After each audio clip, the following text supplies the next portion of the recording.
What's up everyone, it's Andy here and welcome to another video. This time we are looking at FPL and wildcards. It's game week 8, we're halfway through the international break and I know a lot of people have hit that button, so I wanted to give you my views on it. We're going to go through the key players I think you should be looking at, the key questions to ask yourself. Now I know a lot of people have probably already made a decision whether they're going to use it or not. There may be injuries over the international break but may change that. There's still a few games to go. We're going to take a look at that. I'll also show you my current team and my thoughts on whether I should wildcard or not, and then I'll look at a mock team that I've drafted. So quite a bit to come. We're going to talk about pretty much just wildcards in this video, and I did a video on this in game week 4. I believe it was, but now we're on game week 8. There's another lot of buttons been hit, so let's just jump straight into it and we'll talk through the key players I think you should take a look at if you're wildcarding this week.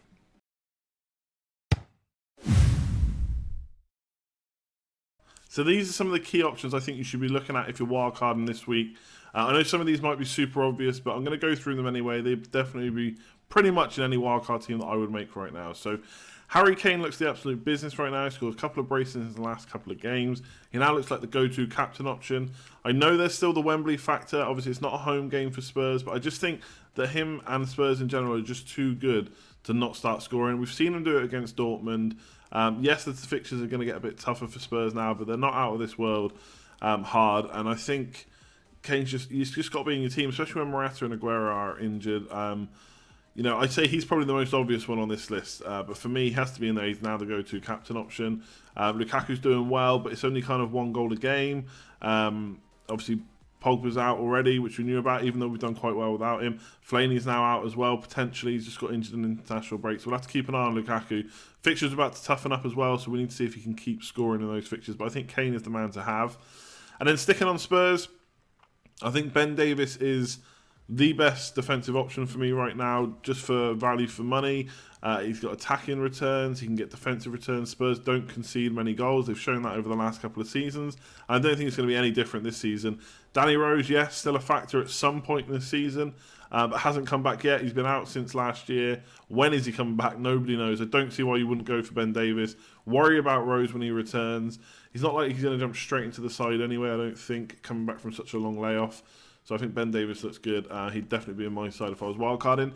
And then speaking of defensive options, Phil Jones, I know I said Man United fixtures about to get a bit tougher, but I think we've seen Mourinho go into those games not wanting to lose to set up defensively. I think Phil Jones has looked really good. He's nailed on. We'll have to see after the international break if he's fine to play. Potentially got a bit of a knock for England, but I think that's probably an international break injury. But we'll see about that one. But I think for just over $5 million, he still offers really good value for money. And bearing in mind that you're not going to be able to wildcard for a while, I think I'd want him in my team for those easier fixtures, especially for that price. And then looking at defensive options, I think Burnley goalkeeper or defender is definitely on the cards for me if I was wildcarding. They've conceded something like 5 goals in 7 games, and they've played like 3 really top teams. I think it's Chelsea, Liverpool, and one other which I can't remember right now, but they've played some really good teams. So I think I'd either have Nick Pope in goal while Tom Heaton's out, he's only 4.5, or one of their great defensive options, maybe even both. We'll come on to that in my mock wildcard team. But I think Burnley have got to be in there. They've got some really nice home fixtures coming up. And they're almost bankers for clean sheets at home under Sean Dyche. I think he does a great job at not letting the goals in. Yes, they're not so good at scoring, but we're not worried about that when it comes to Burnley defenders, necessarily anyway. And then up front, I think Jesus almost picks himself now because Morata's out, like I say, and Aguero's out. He's going to be the main focal point. I know he's got some like tough fixtures. He's having to travel with Brazil. Then they've got Champions League for Man City. But I think with Aguero out, he has to play down the middle. And with their 2 good home fixtures to come, he's potentially even a captain option this week. So for me, Jesus will be in, cheaper than Lukaku as well. And then Jamie Vardy probably in as my 3rd striker if I'm sticking to 3-4-3. Mainly because I don't really see any other options. Firmino, yes, maybe we're a bit hasty with him, but there is 2 tough fixtures now for Liverpool. So if I'm wildcarding, I think I'd take that opportunity to get rid of him. And if I'm sticking to 3-4-3, there's no one really under the 8.5 million bracket that I like, so I think Vardy would be in for me. Morata would definitely be an option if he wasn't injured. So yeah, Vardy is a key option to look at. So that's the ones I would definitely look at. I'd pretty much have most of these in my team, I think, if I was wildcard, and I'll come on to that in a minute. But now we're going to take a look at some key questions to ask yourself if you still haven't hit that button. So as I mentioned earlier, there's some key questions I wanted to go through, just in case you are thinking of wildcard. And I know we're halfway through the international break at this point, and so if you haven't already hit the button, chances are that you're not going to, but perhaps some injuries will come up and you'll start considering it. I know I have, actually. I've still, even though we're a week through, started looking at my team and thinking, could I do with a wild card? We'll come on to that in a minute, but some stuff that I think you should consider is how many players will you swap? If you're only doing a couple of changes here or there, and they're not super urgent, you haven't got a lot of injuries, then I think you should consider not using it, basically. You want to be using it at a time when you're going to make 5 to 6, I'd say, key changes for your team. They're going to set you up in the long run. One of the points I got there is the next wildcard. So this one we can use up until Christmas. So to be fair, we're coming up to game week 8. We can only use it up to about game week 19. So there's not many more weeks to use it. I know some people are saying, well, let's wait till Christmas because of rotation, but I don't see how a wildcard helps there because you're just going to bring in players that are potentially rotating anyway. Yes, there could be some injuries, cold weather, etc., etc. Lots of games in not many days, so you could save it for them. But I think what you should really be considering is when the next wildcard is. So yes, game week 19 is when you can use this one. So you can use the second one after that, but at that point you're not going to want to use the second one probably until around game week 33, 34, which is when the double game weeks are.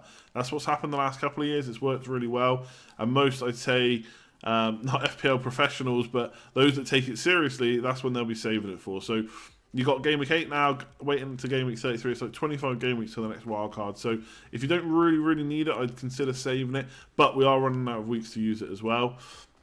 So one thing to consider is, could a few hits help? So for my team this week, I've got 2 free transfers. I'm thinking I'm probably just going to take a -4 hit and change 3 players, and I'd be happy with that team. Obviously, everyone's team's different. You have to take yours into account and look whether you need the hits, you need the wildcard, whatever. But definitely consider whether a hit or 2 would help. Maybe not just this week, but over the next couple of weeks. But like I said, at some point you will going to have to use this wildcard. So there is another international break coming up. That's maybe when it's better to use some fixture changes again then. So check out I suppose what I'm saying in a nutshell is check what your team is like now. Look how it's set up for the next few weeks. Look at the teams that have got good fixtures. Man City are about to go into a good fixture state. So are Chelsea. Are there any players from there that you want? How are you going to get them in if you do? And if you need to wildcard, sure, go for it. Don't be put off doing it. But just consider other options that you've got. And the which formation, that's not a key question for should you wildcard. But a lot of people are looking at 4-3-3 now. So I would take a look at, is that a formation that you want to play? Do you think it's going to do well? And if you're changing from 3-4-3, which is something I would have to do, how many changes will you have to do to get to 4-3-3? And if it's a lot and you think it's the formation of choice right now, and you think it's the one to go for, then sure, consider wildcarding. But take a look at your team, take a look at what you would make, and then go from there, basically. So we'll do that, and now we're going to take a look at my current side, and I'll let you know whether I'm thinking of wildcarding. So this is my current team. At the moment, I've not wildcarded. I'm going to run you through some of the players that are making me think I should. So first of all, Atsu and Jones are both flagged as injuries right now. Because we're in an international break, I'm always a bit wary about whether they're just being super careful because they don't want to be injured for their club. So right now, I'm not panicking too much. But if those two are both out, then straight away, that's a bit of an annoyance for my team and changes I've got to make. Then I got Foster and Elliott in goal. Now, Newcastle have been fairly defensively sound. They got some good fixtures coming up, so I'm not panicking too much about that rotation. But West Brom got some pretty poor fixtures coming up. They've had really good ones at the start of the season, but they're starting to turn now. So I'd rather have someone like maybe Fabianski or Pope in goal. Well, that's not a key change that I absolutely have to make. It's one I'd like to make. And if Jones and Atsu were also injured, then maybe I could take that opportunity to do it. Moving into defence, I think Norton's okay, got some good fixtures. Davis, like I said, I think he's the best value defender. Long is a non-option for me. I think if I was wildcarding and doing it this week, I'd want to get a defence that's all going to play. I think it's great to have that 4 million bench player at the start of the season when you're trying to get as much money onto the pitch as possible. But now we need to consider that we're coming up to, in November at least, a run of really a lot of fixtures basically between November and Christmas. I think there's 10 in 6 weeks or something ridiculous like that. It's great for those of us that want to watch it, especially over the Christmas period. But FPL wise, it will be a nightmare. I promise you that. Sutner has just been dropped. He's dropped in price. Brighton have looked okay defensively, but if he's not playing, he's no good to me. So that's another potential problem. Firmino has not done well for me. He's got Man United and Spurs up next. He's a player I want to get rid of. But for me, I've got two free transfers, so I can get rid of Firmino. I can get rid of maybe Mkhitaryan. He's kind of not looked like he's going to get attacking returns as much as he did originally in the start of the season. And like I said earlier, Man United's fixtures are about to get worse. So I could wildcard. There's a few changes that I'd make. I think Firmino, Long, Sutner, maybe Jones and Atsu if they're injured. If Jones and Atsu were injured, I think that would make me hit the button if they were actually properly injured, but I'm not convinced they're going to be. And then I'd change Foster as well. So that's my current team. I don't think that's worth wildcarding right now, but it's not far off. If I only had one free transfer, I would consider doing it. But bringing Jesus when I did, obviously it didn't work out because Lukaku did so well. But right now it looks fine because Aguero's out. He's 1 million less than Lukaku. Yes, Lukaku's been in fine form, but Man City have got the fixture, so I'm quite happy with Jesus. A lot of people are looking at bringing him in. I don't need to do that, so I'm going to hold off on the wild card. Let me know in the comments below, though. Do you think I should wild card this team? I know a few people do. A few people are getting a bit annoyed with Atsu in my team, and if he's injured, he's got to go. So I'll leave my current team now. We'll come on to the mock wild card now, but let me know in the comments below if you think I should be wild carding this team immediately. So this is it. This is the team I think I would roughly wildcard to if I was wildcarding this week. There's quite a few changes that I've made. So it's 1, 2, 3, 4, 8 changes to my current side. First thing that will stand out is I've got double Burnley defence. Now, I'm not saying I would play them both at the same time if they got two good home fixtures. It would depend what my other defenders have got. But I want the option there of getting their clean sheets, especially in their home fixtures. I think Pope and Elliott rotation is really good. And Ward for 4.6 million looks like good value. A lot of people are on the Ben Mee train. Ward's got a goal and assist already. And I think when you watch them play, he's actually got a really good cross. And yes, Brady's in the team to do a lot of the assisting, I suppose you could say. But Ward looks quite good getting down that left flank. So he'd be in my team. Phil Jones, I've already said I wouldn't be getting rid of him. Same with Ben Davis. I think they're both good value defenders. Fernandez is an interesting one. Now, I've got Norton, and Norton's risen in price since I got him in from 4.5 to 4.6. So I would actually keep Norton in my actual team. If I was wildcarding, I'd consider getting Fernandez. I think in that Swansea backline, him and Fabianski in goal, they look like they're more likely to get bonus than Norton. We all got Norton in because he played right wing back, and then that never happened again. I don't know how attacking he really is. So when they get a clean sheet, especially, you know, they're not scoring many goals, so it's usually a 1 or 2-0 win for them. Fernandez is right in the bonus point, so he'd be the one to get, I think, instead of Norton, especially with Swansea's good fixtures coming up. And then Southampton's fixtures, they've been pretty much good since game week 1. They're good up until about game week 11, game week 12. They've kind of had their maybe poorer fixtures already. The Man United one recently wasn't great for them. They even nearly got a clean sheet there. So I think their fixtures look good. Yoshida, I think, is probably better value for money. Although they're the same price, I mean, he's more likely to get attacking returns. He's shown that he can do that. Cedric, although he's a fullback, he doesn't tend to get out the pitch that much. Doesn't really put in any, decent amount of balls week in, week out. But he's nailed on, I think, for 5 million. Whereas Yoshida, we can't really say that. So I think Cedric's the one to get. Moving into midfield, so Eriksen I'd want to keep. People are getting cold feet about him, but he's a top scoring midfielder in the game. He looks like he can get points in that Spurs side. Spurs are going to score goals. So I think he'd be in my side, so I'd keep him. I've made the change to Coutinho. I've got Salah. Now, I'm super happy with Salah. I'm not looking to swap to Coutinho. But when I put this side together, I had to find some money from somewhere, so that's where I found it. Coutinho's come straight back into the side. He's done really well in the first 2 games, obviously on direct free kicks. Looks hungry still, even though obviously we know he wanted away in the summer. So yeah, Coutinho is definitely an option there. And then I bought in Sterling. So I had, excuse me, Mkhitaryan before. Instead of Sterling in that spot. But Man United, we've still looked good, I think, but we're going into some tougher fixtures. I think Mkhitaryan hasn't looked like he's going to get attacking returns that much recently. And Man City just look good. And with Aguero out, I think Sterling and Sané are going to play more. Now, I'd probably rather have Sané, if I'm honest, than Sterling. But for the price, I think you can't look away from Sterling, really. Especially in a side like that where I'm trying to save as much money as possible. So I want double Man City attack, I think.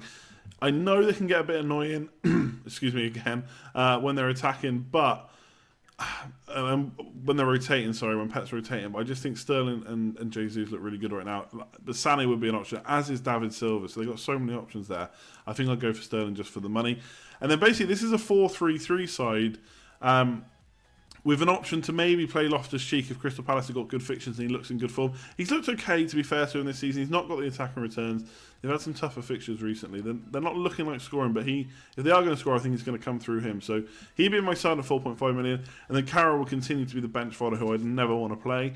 And then up front, I've basically got the 3 I spoke about earlier. Kane, captain material. Jesus, potential captain material, especially over the next couple of games.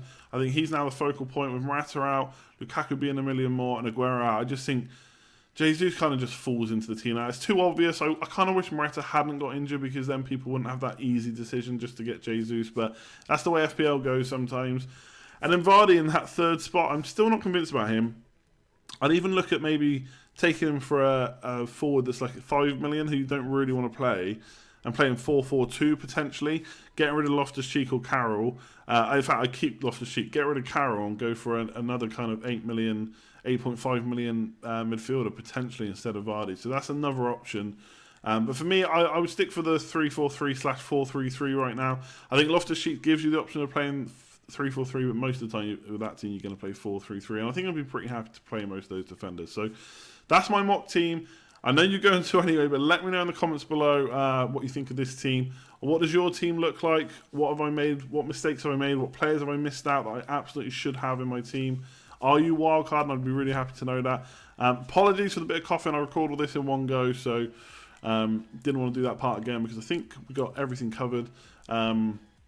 So yeah, that's it for today's video. Give it a like if you enjoyed it. If you didn't, there's always the thumbs up button. Leave a comment below, let me know what I've done wrong here, what I haven't done wrong with your wildcard, and etc, etc. Subscribe if you're new around here, that'll let you know when all the latest videos go live, and also when I'm live streaming, which will be Thursday hopefully this week, where we'll go through all your questions running up to Game Week 8. This is going out on Sunday, so then we'll probably have the preview on Tuesday-ish, and then the stream on Thursday. So lots of FPL content to come. Make sure you subscribe if you want to see that. But thanks for watching. I'll see you next time. Cheers.